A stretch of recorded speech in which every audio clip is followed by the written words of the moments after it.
Em pé, hora. Aí como é que você vai passar na cintura?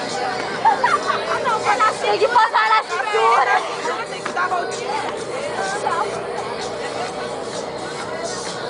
Tatoshi, quando a gente estiver morrendo, a gente vai se lembrar de vocês.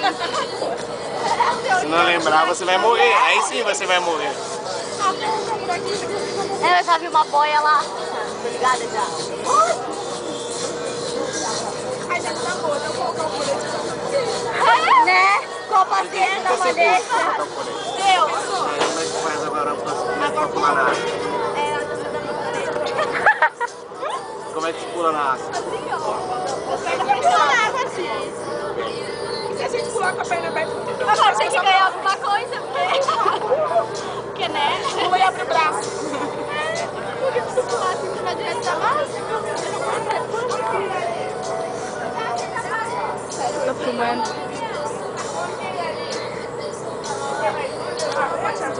Primeira vez que vocês andam de barco? Não, eu já vi E a prata bem linda.